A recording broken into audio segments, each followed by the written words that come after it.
CNBC Africa is extending its reach into Africa with crossings to Lagos State. And joining us now live from Nigeria is the governor of Lagos State itself, Babatunde Fashola, to chat more about the prospects for the region. Thanks so much, Governor, for joining us this afternoon. Well, Lagos State recently announced an 89% implementation of the 2012 budget. That's the highest implementation we've seen since the inception of the current administration in 2007. And that in part reflecting the kind of commitment we have from state government to provide an enabling environment for business and to improve the lives of the people of Lagos.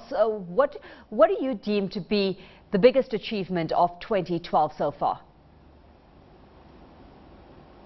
Well, I think that the biggest achievement for 2012 has been our ability to consolidate on the gains that we have made in the past, to deepen access of our people to services, road networks, healthcare, education, opportunities for jobs, and to continue to reinforce the importance of budgeting in a constitutional democracy as a critical tool for changing people's lives.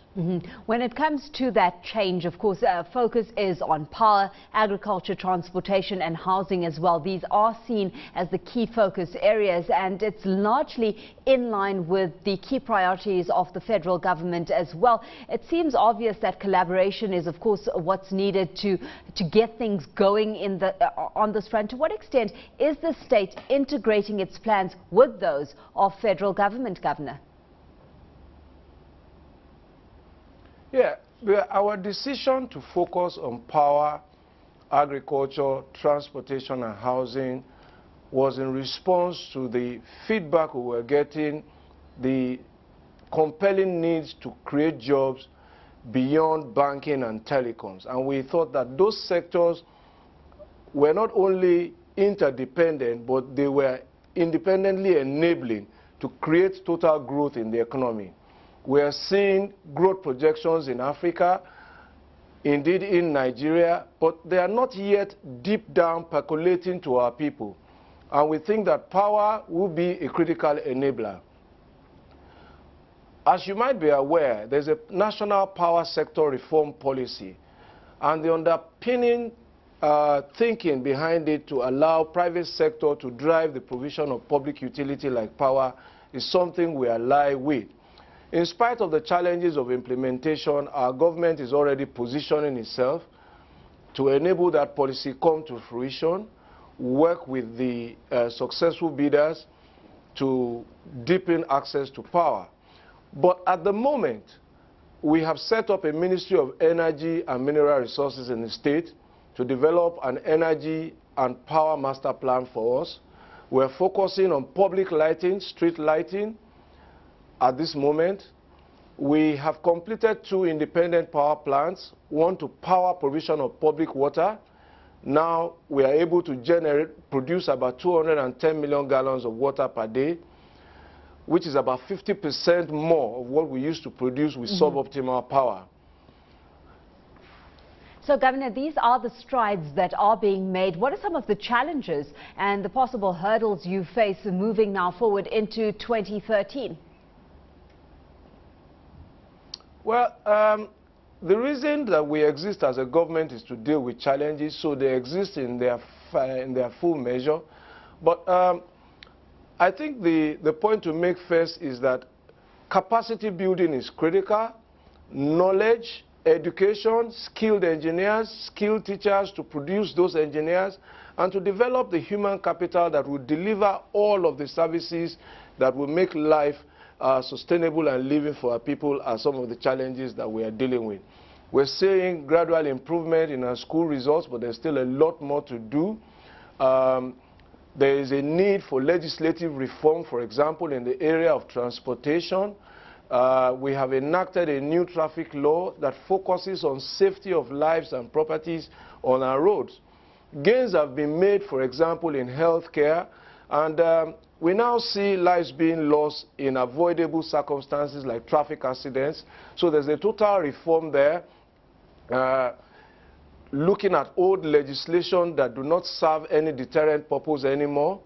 introducing policies that allow traffic officers to breathalyze road users, introducing policies that make it an offense to use your telephone while driving, or to drive under the influence of drugs and alcohol, and those kind of things, and to make seatbelt use a compulsory habit in this part, so that we can really save lives and prolong lives and reduce accidents and deformities that come with road traffic accidents. Of course, we also have, of course, the challenge.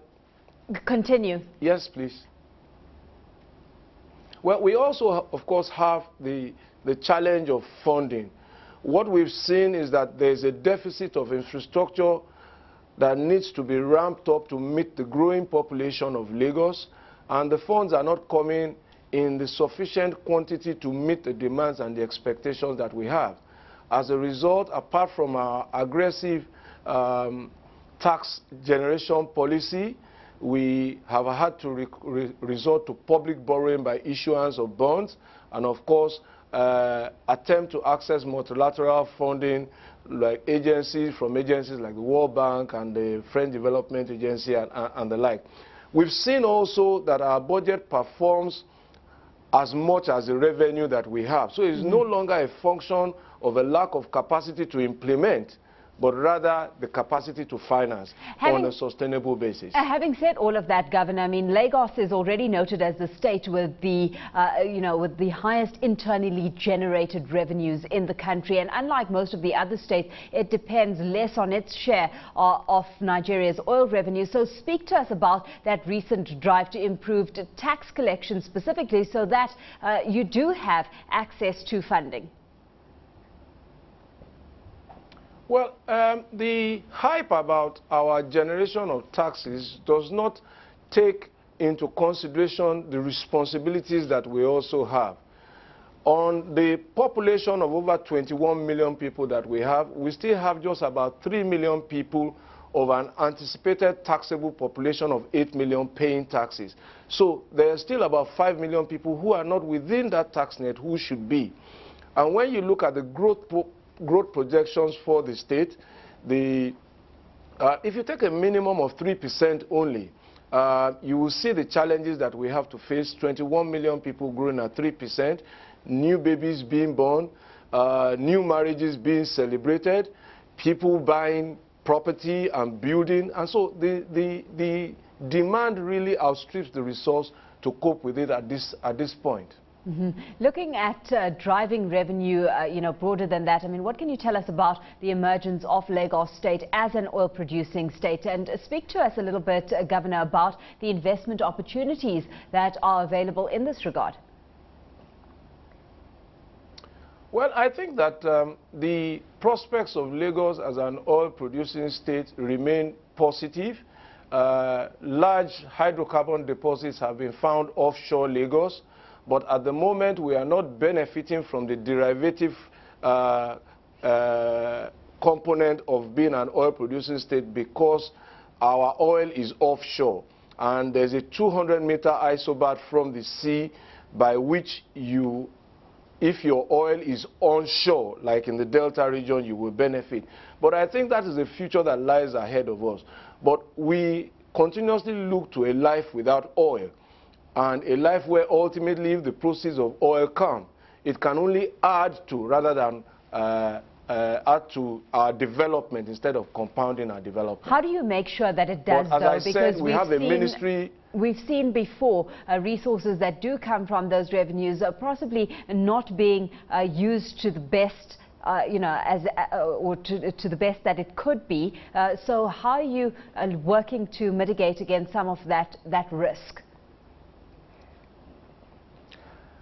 Well, perhaps this explains why we have a Ministry of Energy and Mineral Resources to develop an energy, oil and gas master plan for Lagos.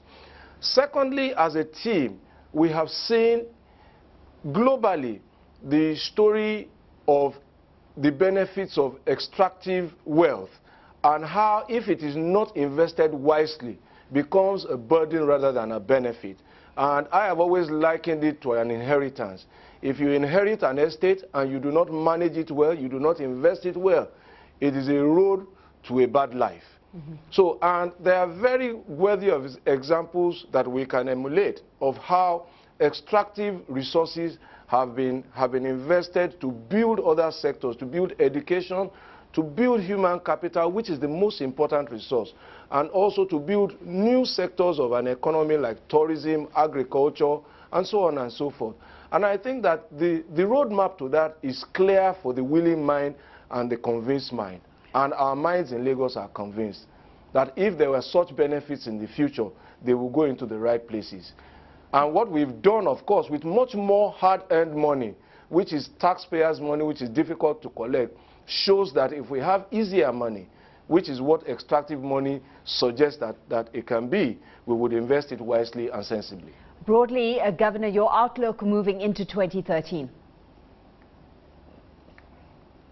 Say again, please. Just your outlook for 2013 moving forward, your view there? I'm sorry, I can't hear. If you could give us a heads up, Governor, in terms of your expectations for 2013 and the upcoming budget. Oh, the outcome of the 2013 budget.